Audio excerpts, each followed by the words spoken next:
The galaxy laughed when humans sent one ship. Then it arrived, Part 1. First contact. The big ships came on a Tuesday. They filled the sky over every major city on Earth. People stopped working. Children were sent home from school. The world held its breath. Captain Alan Wright was eating lunch when the call came. He was a tall man with gray hair at his temples despite being only 42. 20 years in the Air Force had given him a straight back and clear eyes that missed nothing. "Captain, you need to come in now," said the voice on the phone. "I'm on leave," Alan said, but he was already reaching for his jacket. "Not anymore. The president wants you at the UN building in New York. There's a plane waiting." 4 hours later, Alan sat in a room with the top military and government leaders from around the world. The air felt heavy. No one spoke much. They were waiting. When the aliens finally walked in, they looked almost human. They stood on 2 legs and had 2 arms, but their skin was pale blue, and their eyes were too big for their faces.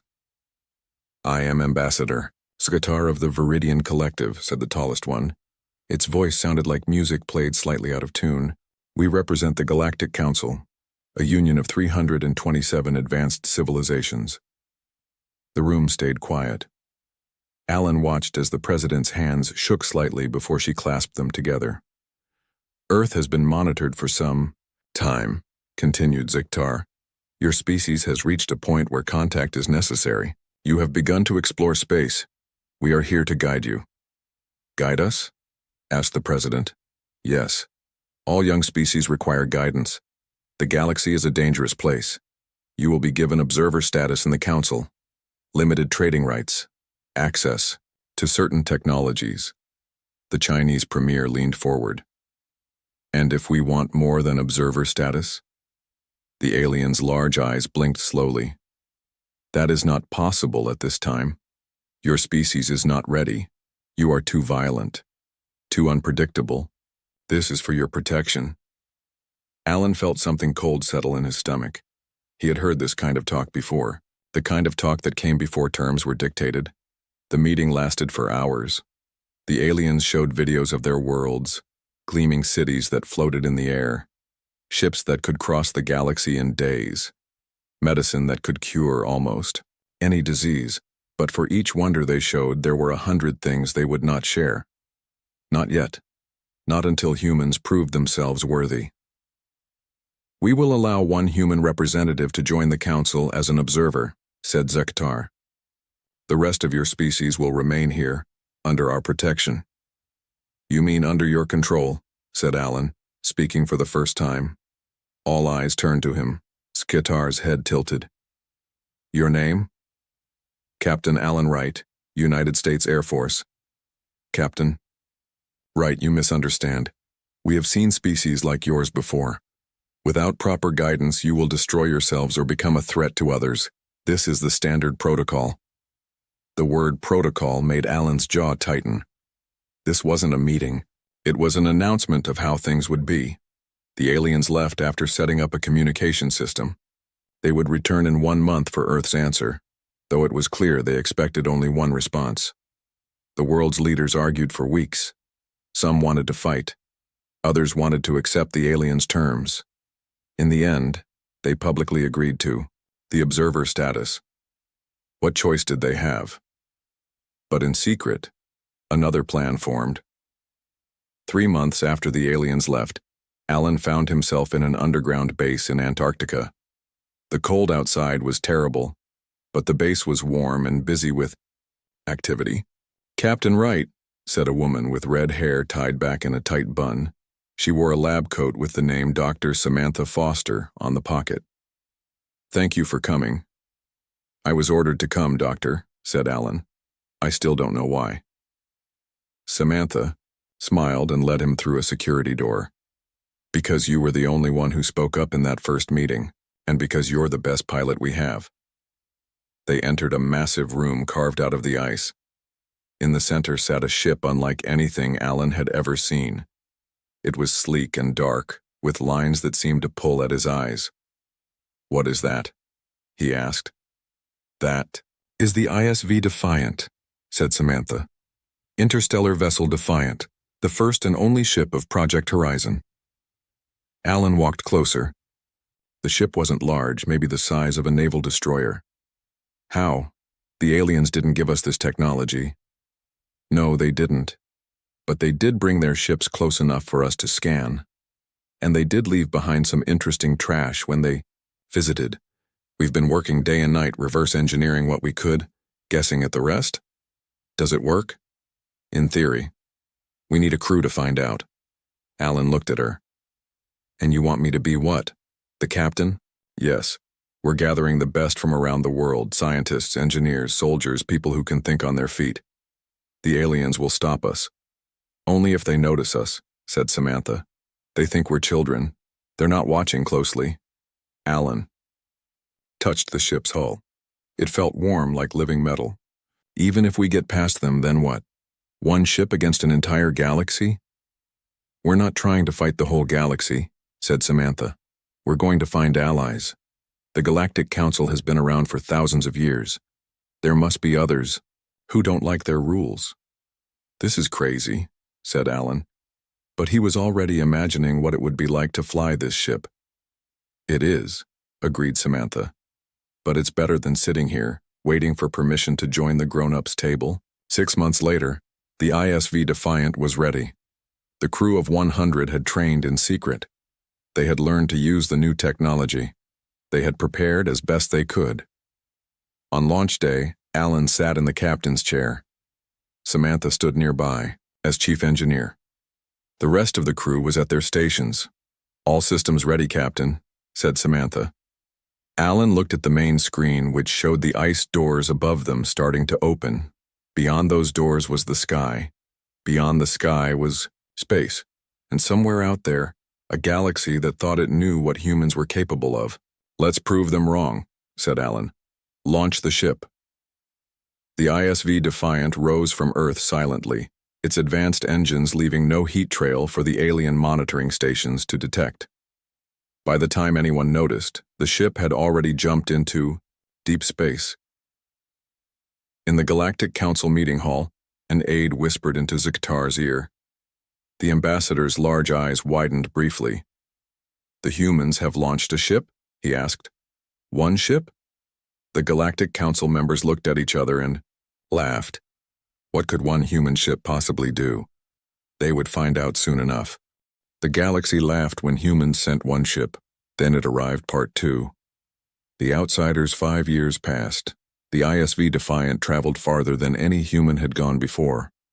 The crew had seen amazing things, stars being born, planets with rings of ice, and strange space creatures that lived between the stars. Captain Alan Wright stood on the bridge looking at the main screen. His hair was completely gray now, but his eyes were still sharp. Captain, we're approaching the Orion Arm, said Lieutenant Greg Adams from his station. We're outside Galactic Council space now. Alan nodded. This was what they had been waiting for. A chance to meet other species without the Council watching over them. Sensors are picking up a planet with signs of advanced technology, said Catherine Daniels, the ship's science officer. She was young with short black hair and was the smartest person Alan had ever met. But there's something strange. The technology is advanced, but I don't see any space travel. Let's take a closer look, said Alan. The Defiant moved closer to the planet. It was beautiful with purple oceans and red lands. Cities spread across its surface, connected by fast trains that moved on tracks of light. I'm picking up a communication, said Richard Hayes, a thin man with glasses who worked at the communication station. They're asking who we are. Open a channel, ordered Alan. On the screen appeared a being unlike any they had seen before. It looked like it was made of clear crystal with patterns of light moving inside its body. I am Zentok of the Nithari people, said the crystal being. Who are you and how did you bypass the barrier? I'm Captain Alan Wright of the ISV Defiant from Earth. What barrier? The crystal being's lights flashed rapidly. The Council barrier, the energy field that keeps us from building ships that can leave our system. Alan looked at his crew. This was something they hadn't known. The Council wasn't just limiting humans. They were keeping other species trapped. We didn't know about any barrier, said Alan. We're not part of the council. We left without their permission. Zentak was quiet for a moment. You defied the council? This is interesting. You should come down to our world and talk. The Defiant landed on the Nithari world. The Crystal people welcomed them with open arms. Catherine spent days talking with their scientists, learning about their technology. Their math is amazing, Catherine told Alan one night.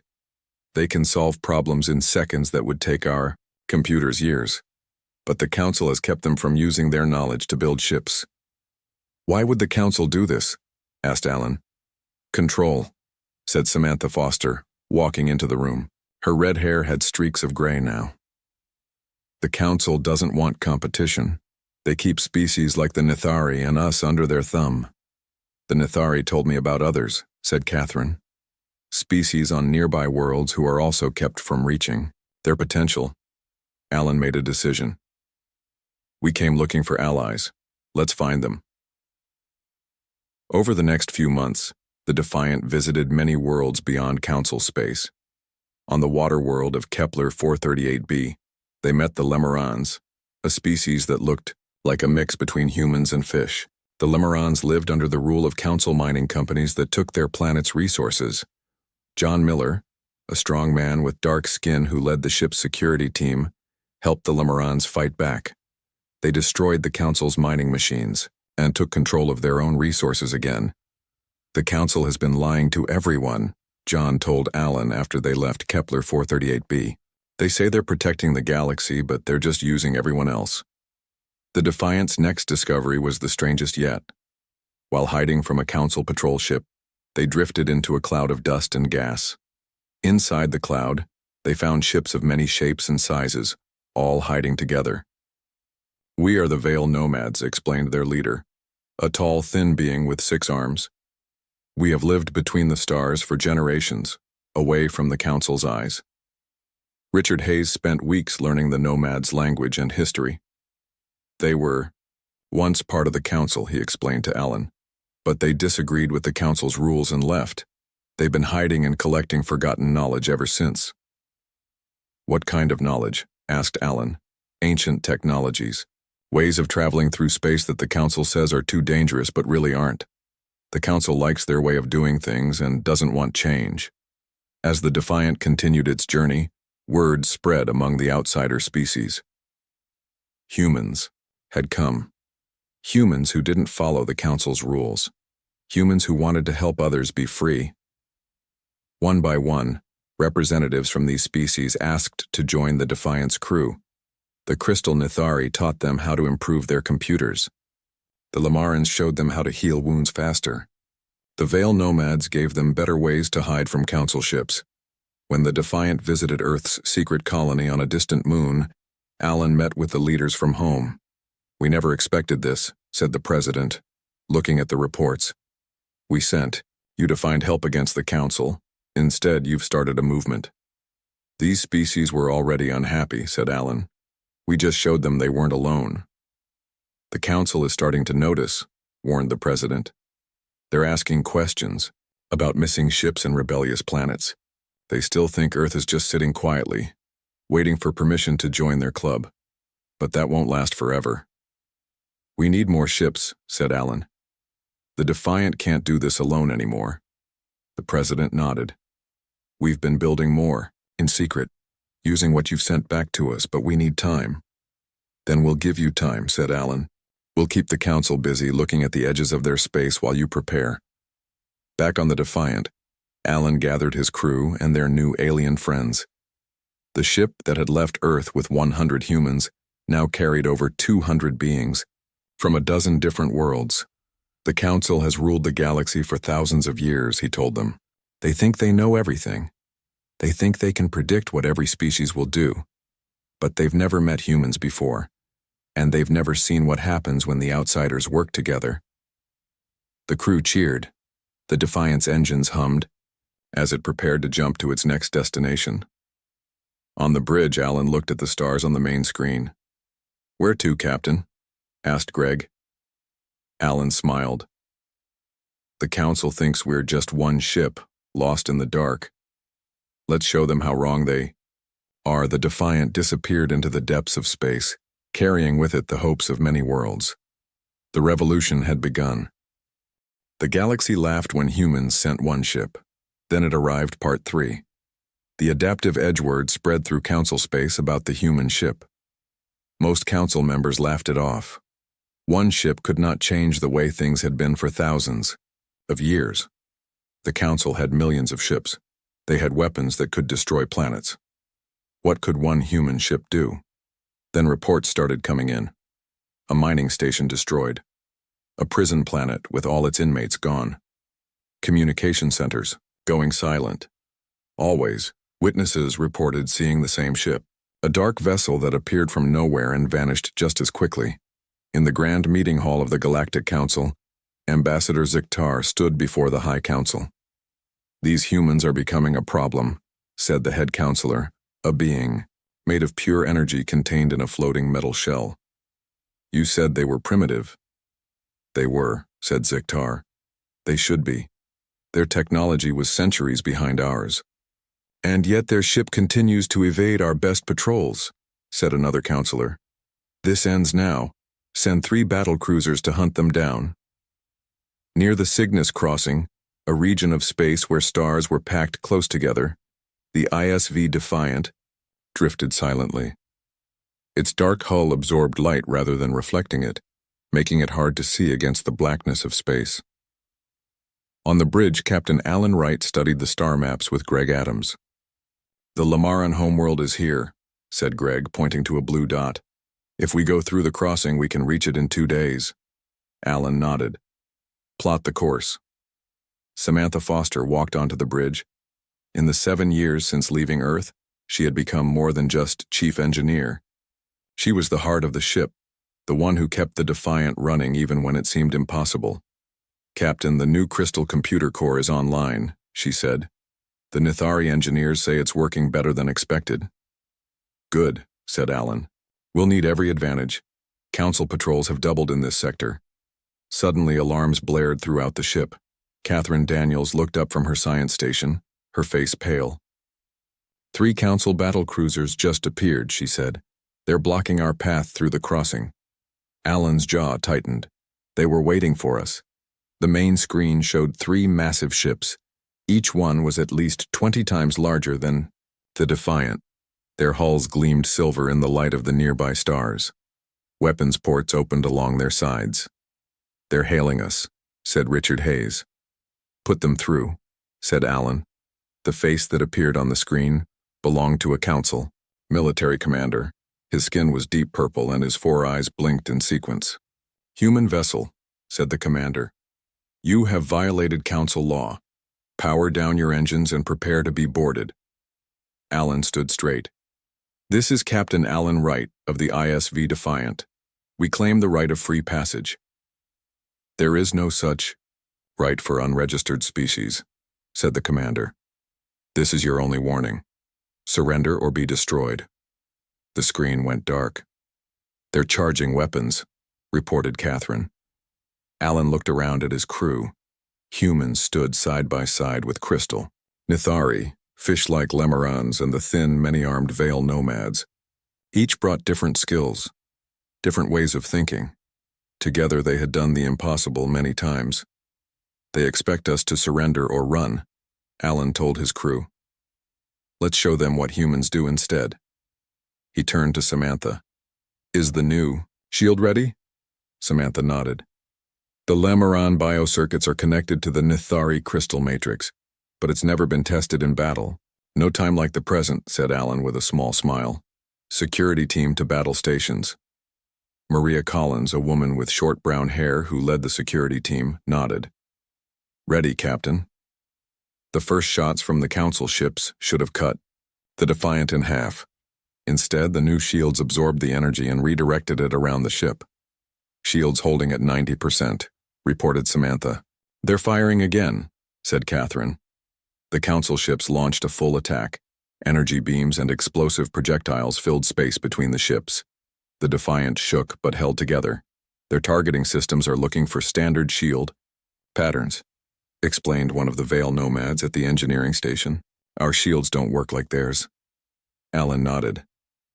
Let's use that. Maria. Target their weapon systems only. The Defiant fired back.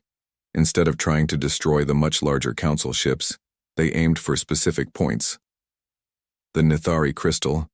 Computers calculated perfect targeting solutions faster than any Council AI could manage. One by one, the weapon systems on the nearest Council ship went dark. They're bringing in reinforcements, warned Catherine. 2 more cruisers on the way. Time to show them our last surprise, said Alan. He looked at the Veil Nomad navigator. Activate the jump system. The Veil Nomad's 6 hands moved across the controls. Ready, Captain? The Council had faster-than-light travel, but it required massive engines and careful calculations. The Veil Nomads had discovered something different, a way to fold space for just an instant. Jump, ordered Alan. The Defiant disappeared. The Council ships fired at empty space. A second later, the Defiant reappeared directly behind the lead battlecruiser. Target their engines, said Alan. The Defiant fired again. The battlecruiser's engines exploded in a brilliant flash. The huge ship drifted, powerless. Second ship coming around, reported Greg. Jump again, said Alan. The Defiant jumped 3 more times, each time appearing where the Council ships didn't expect. With each jump, they fired at engines, weapons, or communication arrays. They didn't try to destroy the ships, just disable them. Within 20 minutes, 2 of the 3 original battlecruisers floated dead in space. Their crews were alive, but their ships couldn't move or fight. The third ship turned to run. Let them go, said Alan. We want them to tell others what happened here. As the last Council ship fled, cheers broke out across the Defiance bridge. They had done it. A single ship had faced 3 of the Council's best battlecruisers and won. Richard. Hayes looked up from his communication station. Captain, I'm picking up transmissions from the Council ship.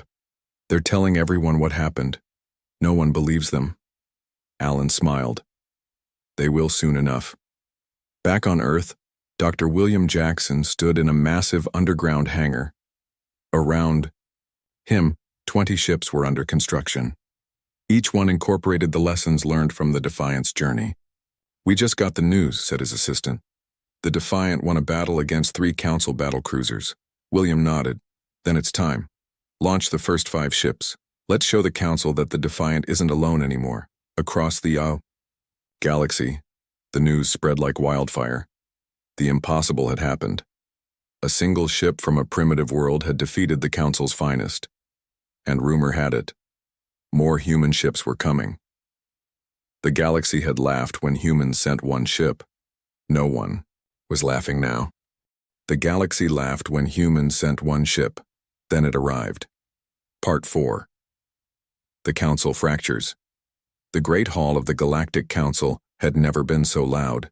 Representatives from hundreds of worlds shouted over each other. Some demanded immediate action against the humans. Others called for caution. Ambassador Zikatar stood silently as the chaos unfolded around him.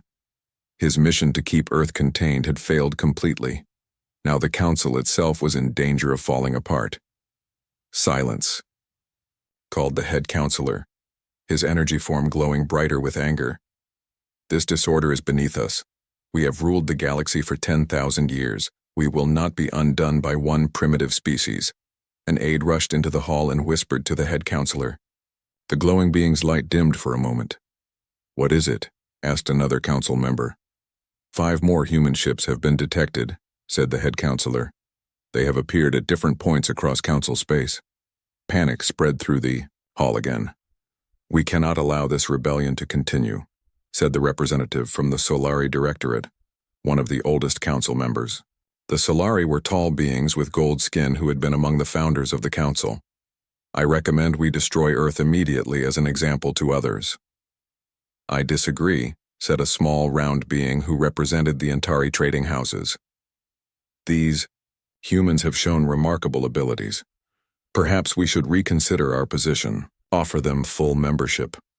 Accommodate primitives? Sneered the Solari representative.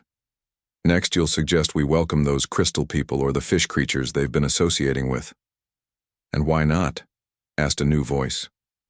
All heads turned to see a human woman standing at the entrance to the great hall.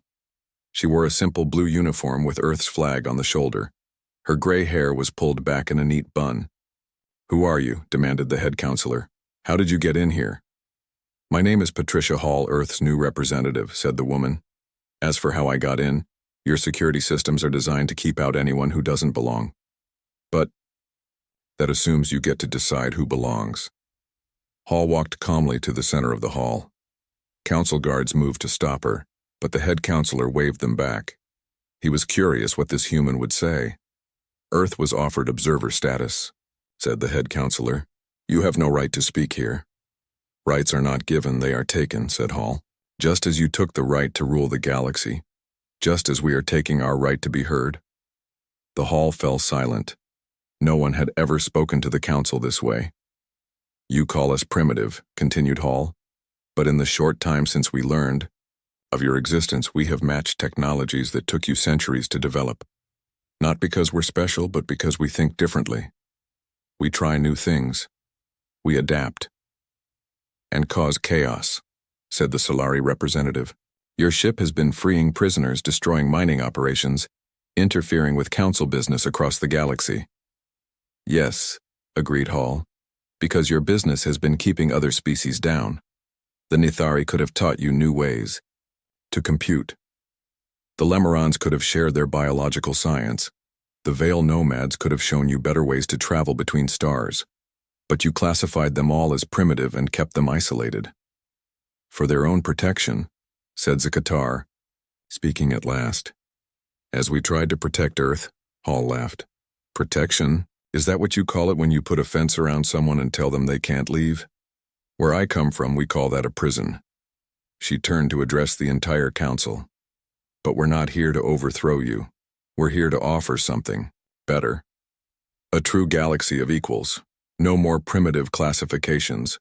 No more keeping technologies from those you deem unworthy." The Antari representative bobbed up and down, their way of showing approval.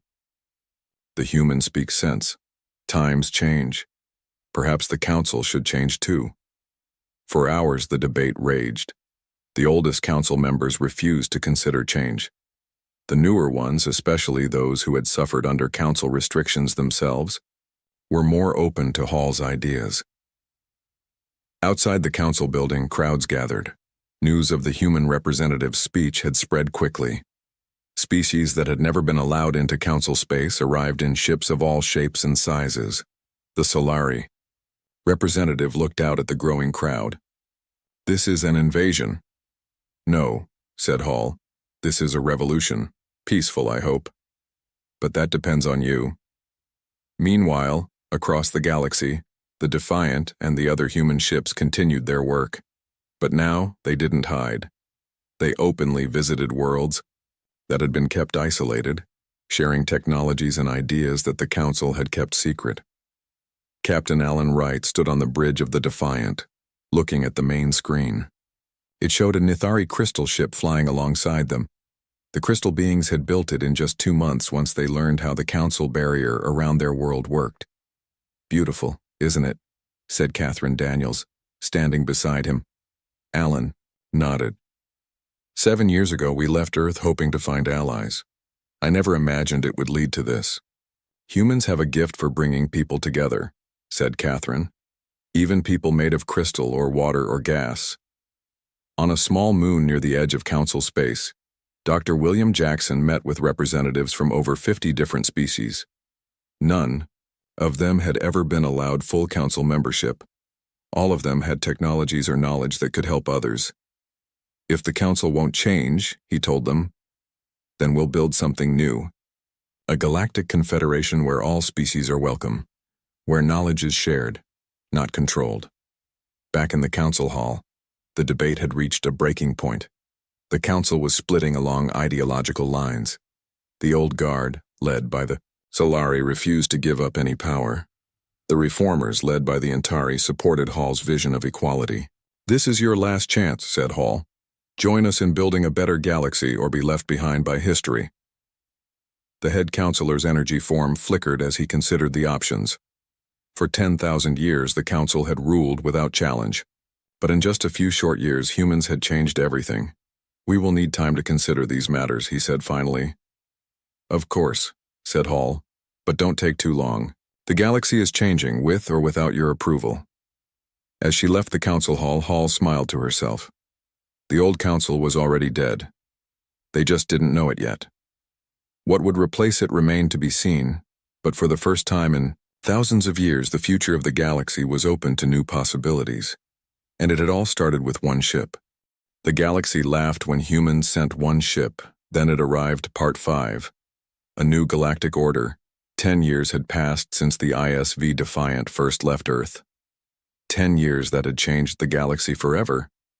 The massive space station hung in orbit above Earth. It was built in the shape of a wheel, with spokes leading to a central hub. Ships of all kinds docked along its outer ring. Some were sleek and fast. Others were large and slow. Each one carried visitors from different worlds. Admiral Allen Wright stood at the window in his office looking out at the ships. His hair was white now, but his eyes still held the same determination they always had. "Admiral, they're ready for you," said a young officer at the door. Allen nodded. "Thank you, Lisa." Lisa Foster smiled at him. She looked just like her mother, Samantha, had when the Defiant first launched. Lisa had been only a child then. Now she was an officer herself. Together they walked to the main meeting hall. The room was circular, with seats arranged in rising tiers. Each seat held a representative from a different world. There were over 500 of them now. Allen took his place at the speaker's platform. Beside him stood Ambassador Patricia Hall and other leaders of what was now called the Galactic Confederation. 10 years ago, Allen began, Earth was told to wait, to observe, to know our place. Instead, we sent one ship to find our own way. The hall was silent as everyone listened. That ship found more than we expected. It found others who had been told the same thing. Wait, observe, know your place. He looked around the room. Crystal Nithari sat next to fish-like Lamarans. The many-armed Veil nomads shared a section with gas beings who floated in special containers. Humans from Earth mixed with species from across the galaxy. Today we signed the charter that makes the Confederation official, continued Allen. Not a council that rules from above, but a group of equals who work together. Ambassador Hall stepped forward with a data tablet. The first law of our Confederation is simple. Knowledge belongs to everyone. Technology is to be shared, not controlled. Any world that joins us agrees to this. One by one, the representatives came forward to sign the charter. Some used hands, others used tentacles or light beams or mental powers. The method didn't matter. The meaning did. When the signing was done, Allen found himself standing with his old crew from the Defiant. "Did you ever think it would come to this?" asked Catherine Daniels, now head of the Confederation's Science Division. Allen shook his head. "Never. We just wanted to prove humans deserved a place at the table. Instead, we built a new table," said Richard Hayes with a laugh. Samantha Foster joined them, her arm linked with her daughter's. "And everyone is welcome at it." The old council had not gone quietly. There had been battles. The Solari Directorate and a few other ancient species had tried to keep their power by force, but they found themselves facing not just human ships, but vessels from dozens of once restricted worlds. In the end, most council worlds had joined the Confederation. A few, like the Solari, had retreated to their own territories, closing their borders and refusing to participate in the new galactic order. As the celebration continued, Allen slipped away to a quiet corner. There he found a familiar, blue-skinned figure waiting. "Ambassador Zikatar," said Allen, surprised. "I didn't know you were here." The Viridian nodded his large head. "I thought it appropriate to witness this moment. My people voted to join your confederation yesterday." "I'm glad to hear it," said Allen. "Your knowledge will be valuable to everyone." Ziktar studied Allen with his large eyes. "I still don't understand. How did one ship change everything?" The Defiant was just one small vessel. Allen smiled. But it wasn't just a ship, was it? It was an idea. The idea that different doesn't mean worse. That we all have something to offer.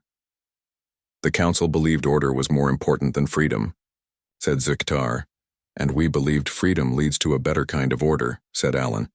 Look around you. The Nithari crystal computing has advanced medicine beyond what the council ever achieved. The Lemeron biotechnology is helping feed hungry worlds.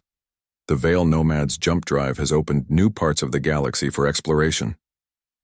Ziktar was quiet, for a moment. And what have humans contributed? Besides starting all this? We brought people together, said Alan simply. That's what humans do best. We adapt. We see possibilities. We try new things, even when we're told they won't work. Later that night, Alan stood on the observation deck of the space station. Below him, Earth glowed blue and green and white. Above, the stars shined like promises. The door opened, and Samantha Foster walked in. After all these years, she was still his closest friend. Can't sleep? She asked. Alan shook his head. Just thinking about how far we've come, and how far we still have to go, added Samantha. The Confederation is just beginning. There will be problems. There always are, agreed Alan. But we'll face them together, all of us. A ship detached from the station and moved slowly past the window. It was the Defiant, now considered a historical treasure. But it wasn't being retired to a museum. A new crew was taking it out to continue exploring. I spoke to the new captain, said Samantha. She's nervous about living up to the legacy. Alan smiled. Tell her not to worry about legacy. Tell her to do what we did. What's that? Whatever everyone else thinks is impossible. As the Defiant moved away from Earth, its engines flared to life. The ship that had changed the galaxy headed out once more, carrying the same message it always had. Never underestimate what one ship can do when it carries the right idea. And somewhere in the vastness of space, other species who had not yet made contact with the Confederation looked up at their skies and wondered what new possibilities tomorrow might bring. The strange readings appeared on Dr. Lisa Fenton's monitor at 3:17 a.m. She rubbed her tired eyes, certain she was seeing things. But the pattern remained, a pulsing signature at the edge of Neptune's orbit that didn't match any known cosmic phenomenon. Jerry, come look at this, she called to her assistant across the NASA control room. Jerry shuffled over, coffee in hand. What am I looking at, Doc? That, Lisa pointed at the rhythmic spikes on her screen. Those aren't random. That's a pattern. A perfect mathematical sequence that repeats every 12.7 seconds. Jerry's eyes widened. Natural objects don't do that. No, Lisa said, her voice dropping to a whisper. They don't. Within hours, every major observatory on Earth confirmed the readings. By day's end, the United Earth Defense Force dispatched their most advanced ship, the UES Horizon, to investigate. Captain Daniel Reeves stood on the bridge of the Horizon, watching the stars through the massive viewport. After 20 years in space, he thought he'd seen everything. He was wrong. Captain, we'll reach the coordinates in 5 minutes, said his navigator, Susan Blake. Reeves nodded, feeling the familiar tightness in his chest that came before any mission. All stations, report status. His crew of 50 responded with crisp efficiency. The Horizon was humanity's finest achievement, a marvel of engineering that could reach half the speed of light. Yet Reeves couldn't shake the feeling they were utterly unprepared for what awaited them. Contact. Visual range. Lieutenant Kevin Harlow called from the sensor station. The main screen flickered on, and the bridge fell silent. It was massive, easily twice the size of the Horizon. The alien vessel gleamed with a dark metallic surface that seemed to absorb rather than reflect light. No visible windows, no recognizable propulsion system, just smooth curves that defied human engineering principles. My God, someone whispered. Open communications on all frequencies, Reeves ordered. Standard greeting package. For 10 long minutes, nothing happened. Then, a beam of blue light swept across the horizon's hull.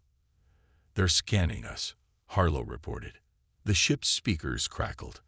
A voice, or something like a voice, spoke in perfect English. "Human vessel. We are the Vorsic Collective. We come in peace." Reeves exchanged glances with his communications officer. "How do they know our language?" Before anyone could answer, a request came through to establish a video link. Reeves straightened his uniform and nodded. The being that appeared on screen was tall and slender, with iridescent skin and eyes too large for its narrow face. It introduced itself as Ambassador Krell. "We have observed your world for some time," Krell said.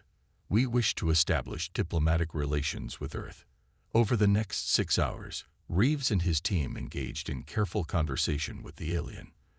They seemed peaceful, advanced, willing to share knowledge. But in the science lab, Dr. Lisa Fenton was troubled. She'd been monitoring communications beyond the official channel and detected encrypted transmissions pulsing from the Vorsic ship toward deep space. "They're reporting back to someone," she told Reeves in private. "And based on the signal strength, we're talking about a much larger force." Reeves frowned. "You think this is just a scout?" "I think we need to be careful," she replied. Her warning came too late. As Reeves returned to the bridge, the lights flickered. The ship's AI announced, "Warning. Unknown energy signature detected." The Vorsic ship's smooth surface had reconfigured, revealing weapon ports that glowed with purple energy. "Shields up. Evasive maneuvers," Reeves shouted. The first blast tore through the horizon's shields like they weren't there. The second hit the engine room. The ship lurched violently, throwing crew members across the deck as emergency sirens wailed. "Get to the escape pods," Reeves ordered, helping an injured crewman to his feet. Only one shuttle managed to launch before the horizon exploded in a blinding flash. Inside it, 3 survivors, Captain Reeves, Dr. Fenton, and Lieutenant Harlow, watched in horror as the Vorsic ship turned toward Earth. The invasion had begun. 6 months passed since the destruction of the horizon. Earth had changed forever. Admiral Patricia Morrison stood in the command center of the last human space station. Outside the reinforced windows, the Vorsic blockade surrounded Earth, 30 massive ships positioned in a perfect grid pattern. Their dark hulls absorbed sunlight, creating eerie shadows across the planet below. "Status report," Morrison demanded, her gray hair pulled tight in a bun, face lined with exhaustion. "Mars colony hasn't responded in 3 weeks," reported her second-in-command. "Europa station went silent yesterday." Morrison closed her eyes briefly. 2 more human outposts gone. The 3 survivors from the horizon had warned them, but Earth hadn't prepared quickly enough. When the main Vorsic fleet arrived, humanity's weapons proved useless against their shields. Nuclear missiles, rail guns, laser arrays, all ineffective. The aliens simply absorbed or deflected everything thrown at them. In Colorado, deep beneath the Rocky Mountains, Dr. Alan Wright worked in a secret facility known to only 12 people in the world. Surrounded by holographic displays and prototype weapons, the scientist hadn't slept in days. His beard had grown wild, his eyes bloodshot. "Run simulation 347 again," he told the lab's eye. On the main screen, a virtual representation of his creation, Project Nemesis, engaged a Vorsic ship. The results were better than previous tests, but still not good enough. Wright slammed his fist on the desk. "Damn it. What are we missing?" A voice came through the intercom. "Dr. Wright, the refugees from Mars have arrived. They're ready for debriefing." The Mars survivors gathered in a conference room. They looked thin, haunted. One woman, a mining engineer named Kelly Martinez, described what she had seen. "They don't just kill," she explained, voice trembling. "They transform.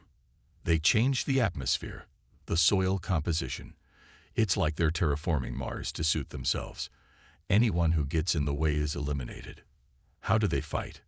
Wright asked. "What are their weaknesses?" Martinez shook her head. "They're methodical. Perfect coordination. It's like they share one mind. Above Earth, Admiral Morrison's last defensive fleet engaged the Vorsic. Human ships fought bravely, but were vastly outnumbered.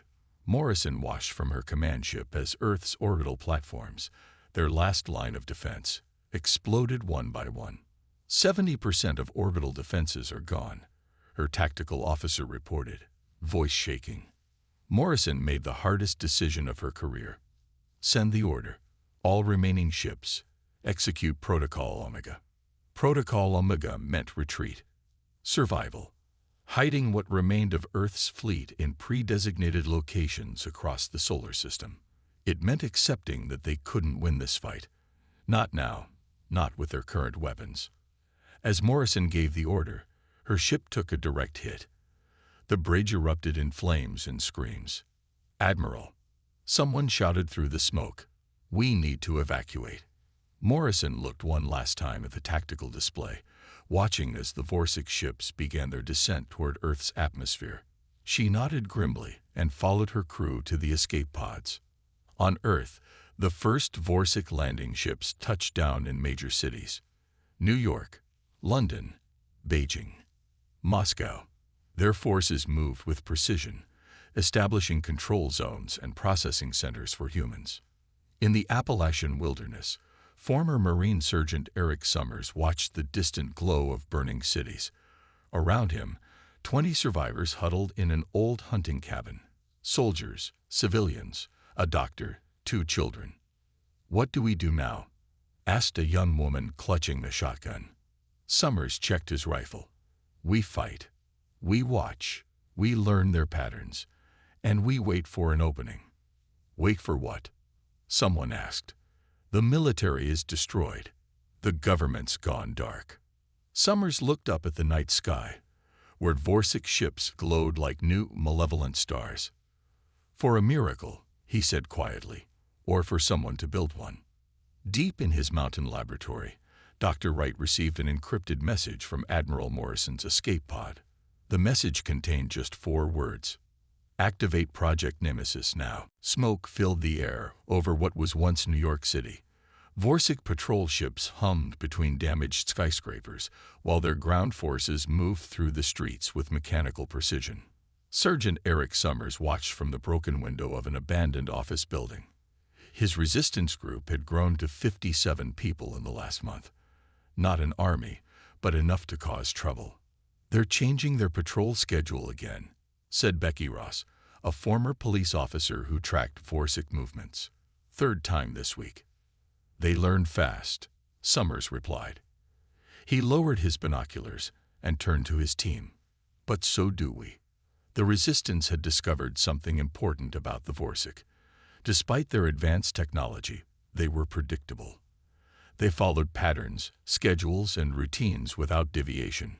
Once you learned their system, you could find gaps to exploit. 200 miles away, in the Appalachian Mountains, another team from Summers' resistance made a discovery. They had tracked strange Vorsic activity around old mining areas. "They're drilling," said Jack Powell, a former mining engineer. "And not randomly. They're after specific minerals." Powell showed the team samples he collected near Vorsic extraction sites. Rare earth elements, the same materials used in advanced electronics and quantum computing. "They need these for their tech," Powell explained. "Their ships, their weapons, all of it depends on these elements." This was the first potential weakness they had found. If the aliens needed Earth's resources, they could be vulnerable during collection and transport. Summers organized a daring raid on a Vorsic mining operation. Against all odds, they managed to capture a live Vorsic, a worker-class alien separated from its unit. They'd brought it to their hidden base in an old bomb shelter. Dr. Lisa Fenton, who had joined Summers' group after months in hiding, examined the captive alien. Unlike the diplomat they had seen on the horizon, alarms screamed through the mountain facility as Dr. Wright rushed Lieutenant Harlow toward the central chamber of Project Nemesis. The floor shook from Vorsic weapons hitting the mountainside above them. "We have 15 minutes before they breach the outer defenses," Wright said, typing access codes into a massive steel door. It slid open with a hydraulic hiss. Inside was a large circular room dominated by a strange chair surrounded by curved screens and blinking lights. Cables ran from the chair to humming machines that lined the walls. "What exactly is Project Nemesis?" Harlow asked, staring at the setup. Wright checked monitors as technicians rushed around them. "Something that should never have been built," he said. "A weapons platform that combines AI, drone swarms, and experimental quantum technology." "Why was it shut down?" "Because it's too powerful, too dangerous." Wright paused. "The project started as a defensive system, a way to control thousands of combat drones simultaneously. But we discovered something unexpected." Another explosion rocked the facility. Dust fell from the ceiling. The human mind, properly connected to the system, can do more than just control drones. It can expand, evolve, become something new. Wright's eyes showed both wonder and fear. "The world governments shut us down 7 years ago, but I kept working, in secret." Harlow looked at the chair. "And I'm going to connect to this thing. Your consciousness will interface with the Nemesis network. You'll control everything it controls, every drone, every system. But the neural load," Wright hesitated, "could kill me." "You said that already." Harlow removed his jacket. "Let's do this." Technicians attached sensors to Harlow's head and arms. The chair reclined automatically. "Once we start, we can't stop the process," Wright warned. "Are you sure?"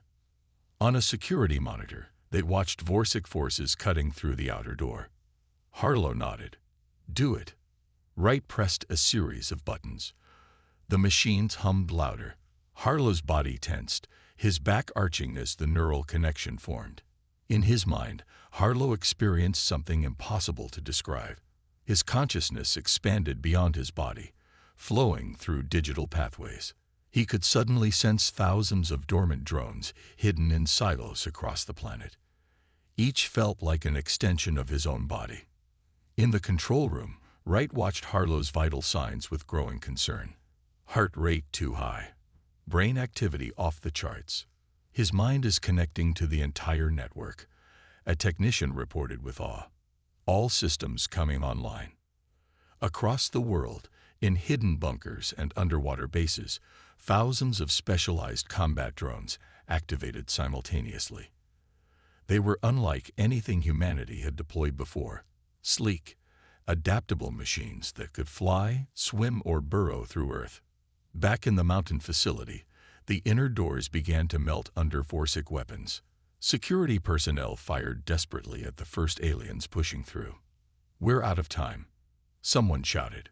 Wright looked at Harlow, whose eyes had opened but stared blankly ahead, seeing something beyond the room. "Lieutenant, can you hear me?" Harlow's voice came through the speaker system instead of from his mouth. "I can hear you. I can hear everything." His voice sounded strange, as if multiple people were speaking in perfect unison. "I can see them, all of them, everywhere." "The Nemesis system is fully online," a technician confirmed. The facility shook again as the Vorsic breached the final door. They poured into the main corridor, advancing toward the Nemesis chamber with weapons raised. Wright placed his hand on Harlow's shoulder. "Lieutenant, if you can hear me, we need help. Now." Harlow's vacant eyes blinked once. "Help is coming." Above the facility, the sky darkened as hundreds of combat drones suddenly appeared, converging on the Vorsic ships. Inside the mountain, smaller drones emerged from hidden compartments in the walls, engaging the alien forces in the corridors. For the first time since the invasion began, the Vorsic were caught by surprise. Humanity's war machine had arrived. The Vorsic soldiers entered the Nemesis chamber with weapons raised. They moved as one unit, perfectly coordinated. The few human security guards who remained fired back, but they were hopelessly outmatched. Then the air in the chamber changed. Small drones, no bigger than a fist, poured from hidden vents in the walls. Hundreds of them swarmed around the Vorsic soldiers, moving with impossible precision.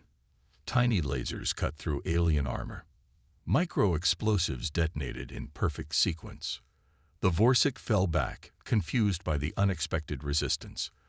For the first time, their perfect formation broke. Dr. Wright watched in amazement.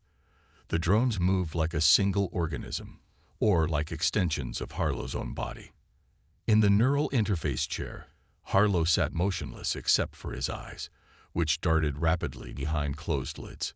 The screens around him displayed feeds from around the world as the Nemesis system fully activated.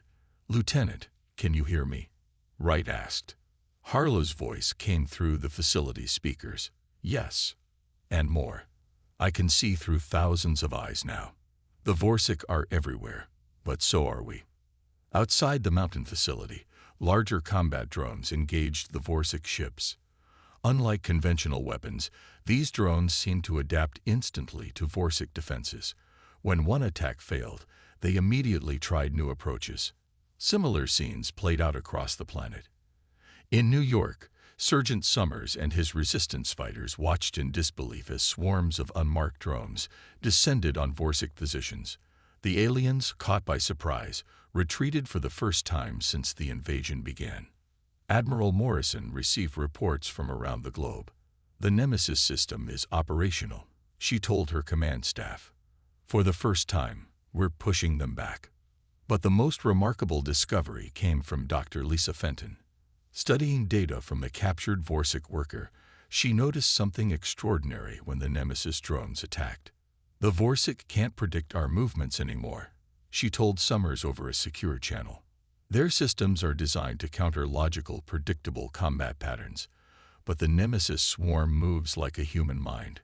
Creative, intuitive, sometimes even random." Summers watched as drones cleared a Vorsic checkpoint that had seemed impenetrable for weeks. "You're saying their weakness is our unpredictability?" "Exactly," Fenton replied. "Their entire society is built on perfect coordination. They share a hive mind.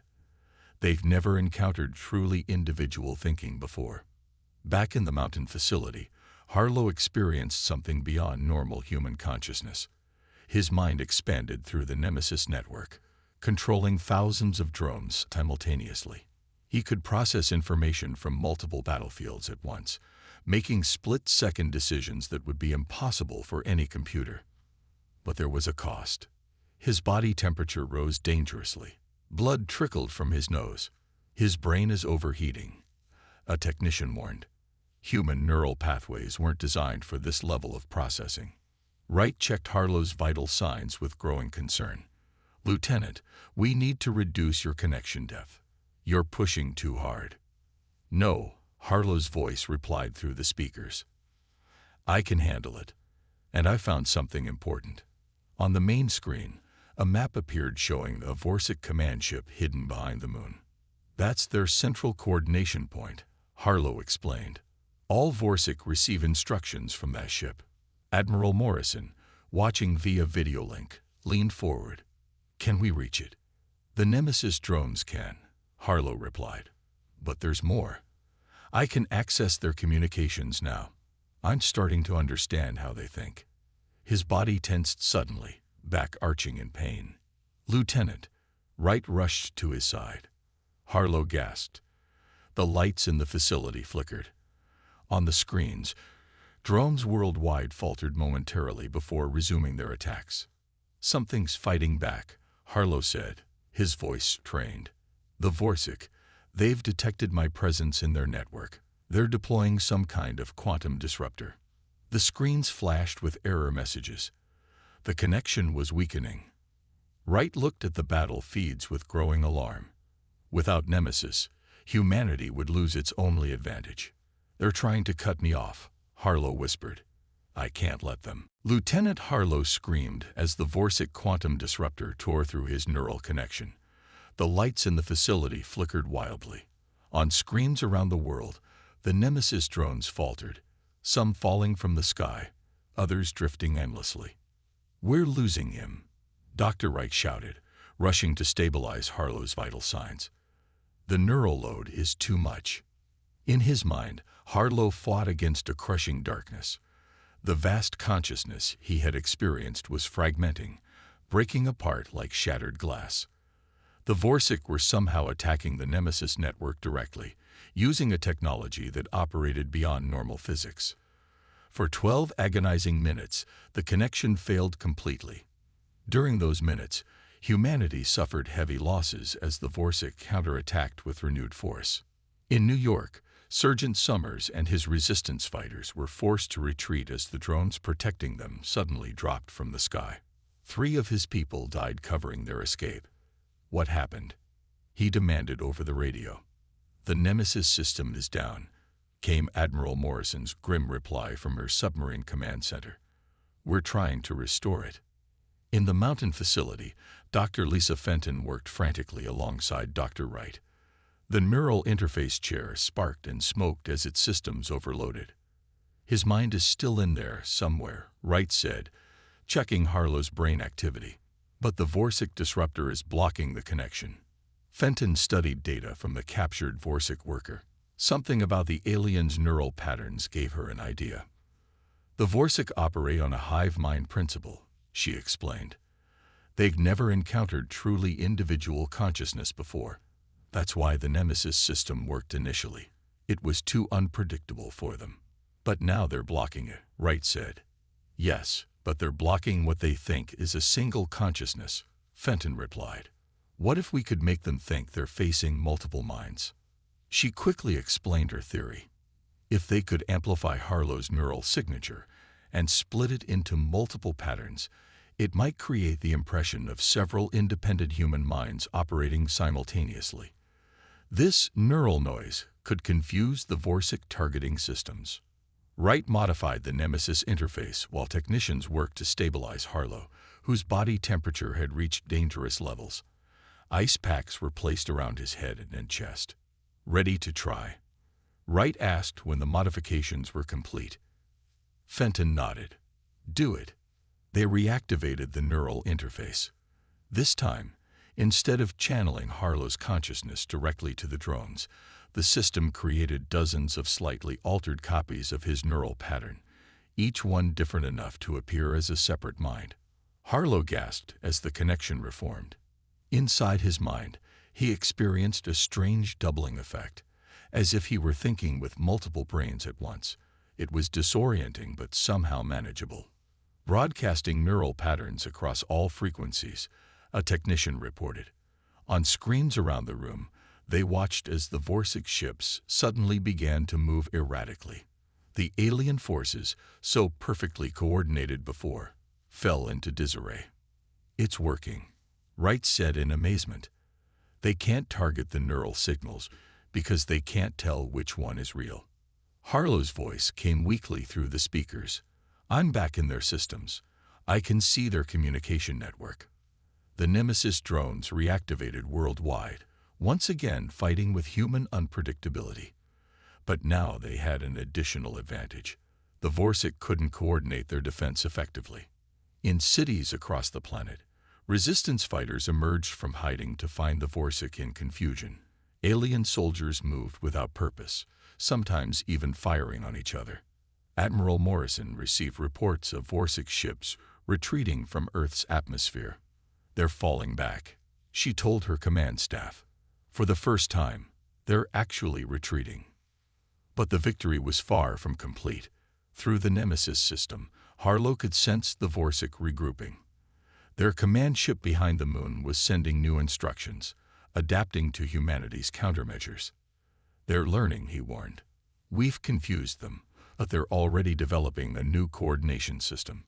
Dr. Wright looked at Harlow's weakening vital signs. How long can you maintain the connection? Long enough, Harlow replied. But we need to strike at their center, at the heart of their hive. Admiral Morrison stood in a small briefing room aboard the submarine. Around the table were the key leaders of humanity's resistance. Dr. Wright, Dr. Fenton, Sergeant Summers, and several military officers. On a screen at the head of the table, Lieutenant Harlow's face appeared, pale but determined. The Vorsic command ship is our target, Morrison said, pointing to holographic images of a massive vessel hiding behind the moon. According to Lieutenant Harlow's intelligence, this ship houses what they call the Nexus, the central intelligence that coordinates all Vorsic forces. Summers studied the image. How do we reach it? We don't have ships that can get to the moon anymore. We don't, Morrison agreed. But the Nemesis drones do. Dr. Wright explained the plan. A special group of advanced Nemesis drones would escort a small human strike team to the Forsic command ship. Using Harlow's access to their systems, they would board the vessel, locate the Nexus, and shut it down. "This is a suicide mission," one of the officers said. "Maybe," Morrison replied. "But it's our only chance to end this war." Volunteers were selected for the mission. Admiral Morrison would lead the strike team herself, along with Sergeant Summers, Dr. Fenton, and 5 elite soldiers. The team prepared in a hidden launch facility in the Pacific Ocean. They wore specially designed spacesuits with limited weapons and equipment. Their main advantage would be surprise and Lieutenant Harlow's connection to the Nemesis system. "The Vorsics still don't fully understand how our neural interface works," Harlow explained through a communication link. "I can mask your approach and guide you through their ship." The launch occurred at midnight. A swarm of Nemesis drones surrounded the small human shuttle, hiding it from Vorsic sensors. The journey to the moon took just under 4 hours, using captured Vorsic propulsion technology.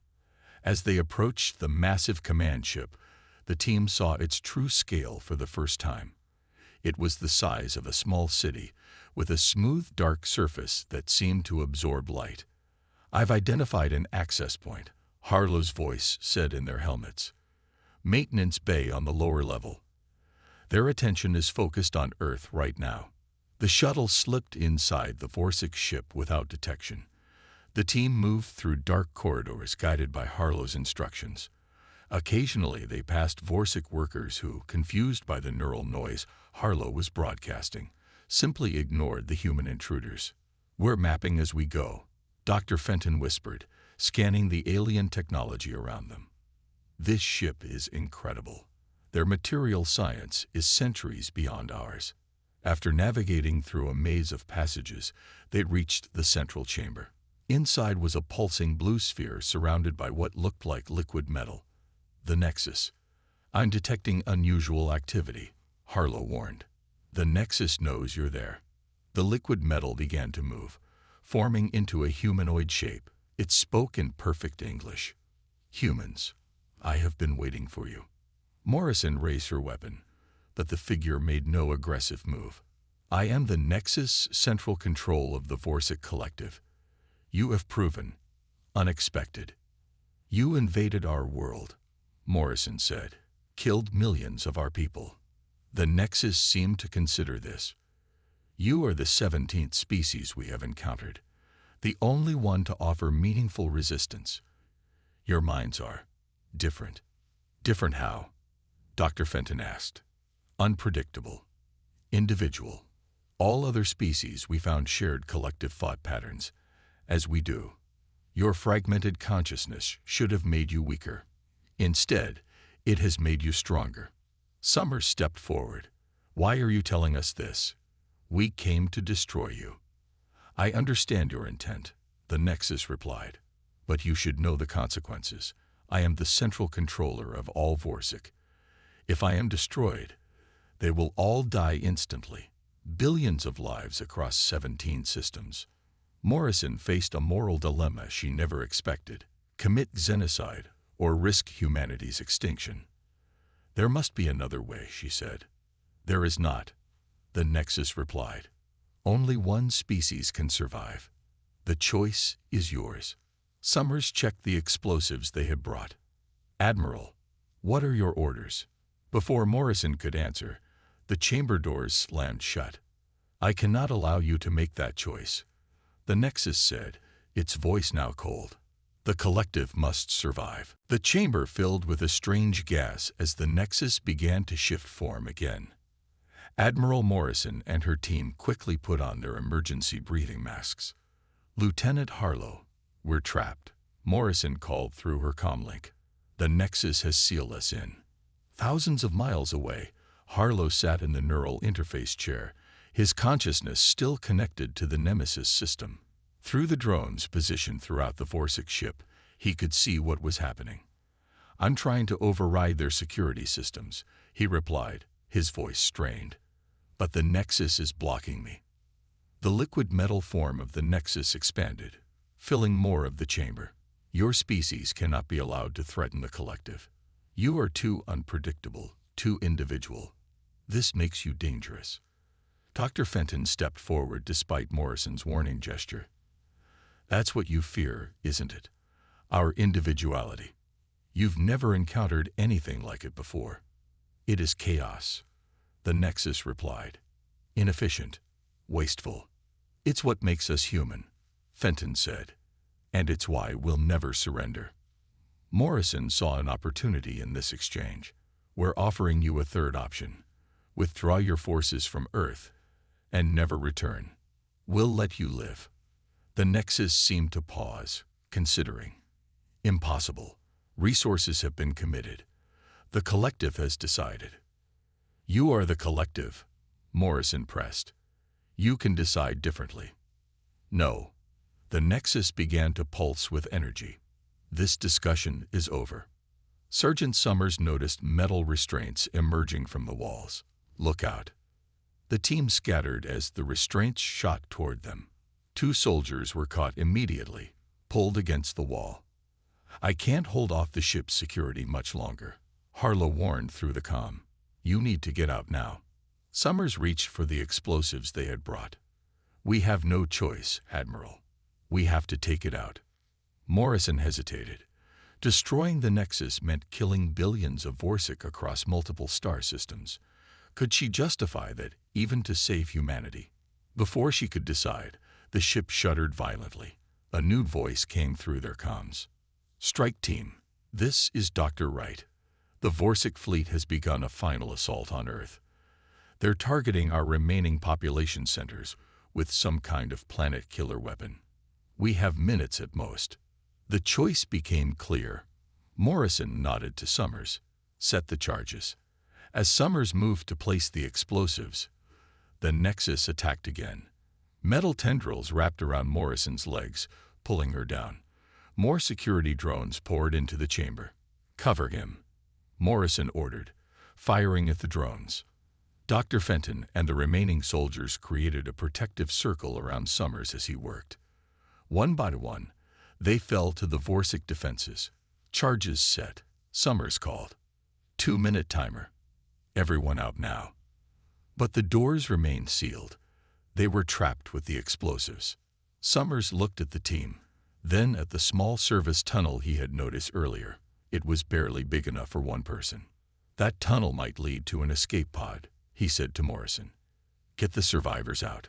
I'll hold them off. Sergeant, no time to argue. Admiral, Earth needs you. Summers pushed her toward the tunnel entrance. Go. Morrison wanted to protest, but knew he was right. She helped Dr. Fenton and the one remaining soldier into the tunnel. Summers turned to face the advancing security drones, firing steadily as the timer counted down. The small group made it to an escape pod just as the charges detonated. The explosion rocked the entire command ship, sending shockwaves through its structure. Back on Earth, Harlow screamed as his neural connection to the Nexus was suddenly severed. The strain nearly killed him, but something unexpected happened. Instead of simply disconnecting, he somehow managed to isolate and contain the Nexus consciousness in the last microsecond before its destruction. The Vorsic fleet, suddenly leaderless but still alive, fell into confusion. Their weapons powered down, their coordinated attack dissolving into chaos. 1 month later, Earth was beginning to rebuild.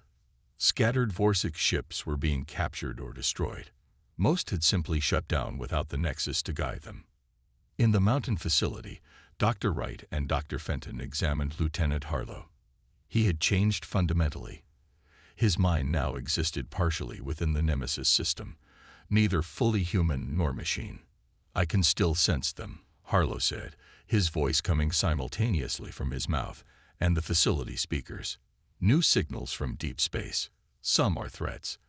Others, potential allies. Admiral Morrison nodded. Then we'll be ready for both. In orbit, the first ships of Earth's new fleet took shape, built with adapted Vorsic technology. The galaxy had no idea what was coming. Humanity's war machine was just getting started.